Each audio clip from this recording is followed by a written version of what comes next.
haki itatendeka. Na uchunguzi kuhusu mauaji ya padri wa kanisa la Katoliki John Maina Ndegwa unaendelea. Padri huyo alikuwa amempokea aliyekuwa naibu wa rais Rigathi Gachagua katika parokia ya Igwamiti, eneo la Nyahururu, siku chache kabla ya kifo chake. Na kama anavyotuelezea mwanahabari wetu Lennox Sengre, ni kwamba wazazi wa Padri Maina wameambia runinga ya TV47 kuwa mwanao alipewa sumu na kisha kunyongwa kabla ya mwili wake kutupwa kando ya barabara katika eneo la Kikopey. Tukio la tarehe 27 Aprili mwaka 2025 limewaacha wengi na maswali chungu nzima.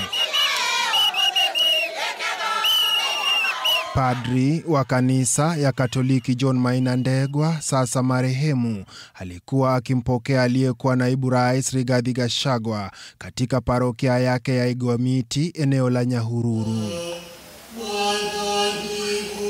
Kulingana na upekuzi wa runinga ya TV47, siku hiyo Padri Maina hakuhubiri. Alimwachia jukumu hilo Padri Timothy Maina ambaye ni msimamizi wa makanisa kaunti ya Nyahururu. And for reorder to come, there must be a disorder. Padri Timothy kwa ujasiri alionekana kufungua ukurasa mpya wa ukosoaji dhidi ya utawala wa sasa. Lakini kilichofuatia baada ya hafla hiyo ni dhoruba ya simanzi.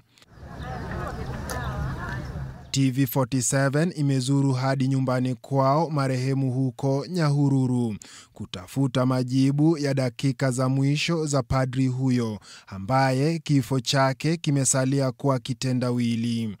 Mamake Sara Wambui akishindwa kustahimili machungu ya kumpoteza mwanae ambaye alikuwa tegemeo lao. Machozi yenye inamwaga na watoto wao. Mimi najua kabisa hata ikiwa ni nani ama ni nani dunia hii, mimi najua yote ninapatia Mungu. Na ninajua anafanyaga kitu na atafanya. Atafanya. Hata heri ajitambulishe kama ni mtu, kwa sababu mimi najua Mungu ana nguvu na uwezo, na itafanyika kwa uwezo wa Mwenyezi Mungu, si wa mkono wa mwanadamu. Mungu mwenyewe. Mimi sina mengi ya kusema kwa sababu nasikia uchungu, hata nashindwa kutamka.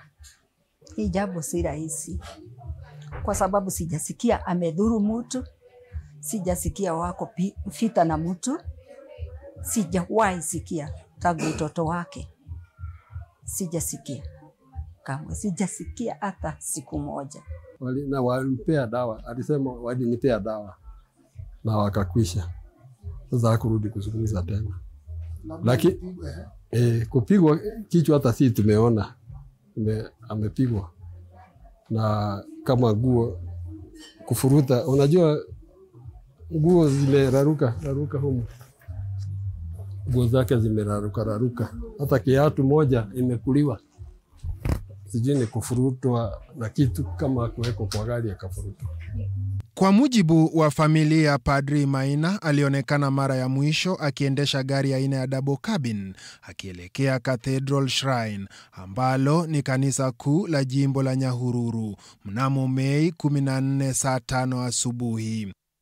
Kesho yake alikutwa na jamaa wa bodaboda akiwa hai lakini katika hali mahututi katika barabara ya Kikopey kuelekea Nakuru, kisha akakimbizwa katika hospitali ya St. Joseph. Katika parokia ya kanisa la Igwamiti ambako mwenda zake Maina alikuwa akihubiri, wafanyikazi hapa wanasema mwenda zake alitoka na gari lake akiwa peke yake mwendo wa saa 5 za asubuhi. Tuliongea naye vizuri sababu alikuwa ananiita, kaniuliza venye kuko, nikamwambia kuko sawa. Kaniambia nifungulie gate atoke, nikamfungulia that morning around saa 5 hivyo. Kaniambia ameenda. So kutoka there tuko onana naye jioni. Around morning tukakaa. So father alikuwa father mzuri wetu sababu ametreat vizuri, na tumekuwa naye tukifanya kazi around mwaka mmoja hivi. Tumekuwa naye Ametufanyia mambo mengi sana, so tunasikia nguvu sana tulikuwa tumelose father. Hiyo mambo imetuchanganya sana kama kufanya kazi ambayo alikuwa naye karibu sana. Lakini ni nani huyu alitaka kumuua Maina na ni kwa nini? Runinga ya TV47 imebaini kuwa ripoti ya upasuaji iliyoongozwa na Daktari Titus Ndulungu haikuwekwa wazi. Inasemekana kuwa uongozi wa kanisa Katoliki ulipinga uchunguzi huo kuwekwa wazi. Lakini katika taarifa tulizozipata zinaonyesha kuwa padri alipewa sumu, kwani kemikali ilipatikana kwenye ini lake na mgando wa damu kwenye koo kuonyesha kuwa maadui walijaribu kumnyonga kwa mara kadhaa. Pia ripoti ya upasuaji ulionyesha kuwa mwenda zake alikuwa na majeraha kichwani. Huku idara ya DCI ikisema kuwa kuna uwezekano kuwa majangili walimdhuru padri huyo kutokana na pesa alizozitoa aliyekuwa naibu rais Rigathi Gachagua kwa Padri Maina, wakidai pesa hizo. Hadi kufikia sasa watu kadhaa wameandikisha taarifa na idara ya DCI kusaidia kwenye uchunguzi, wakiwemo mwendeshaji pikipiki aliyepeleka padri huyo hospitalini. Pia aliyekuwa naibu wa John Maina kwa jina Padri Robinson Kimani ameandikisha taarifa kwa DCI. DCI wakisema kabla ya mwenda zake kuaga alimtaja Padri Kimani.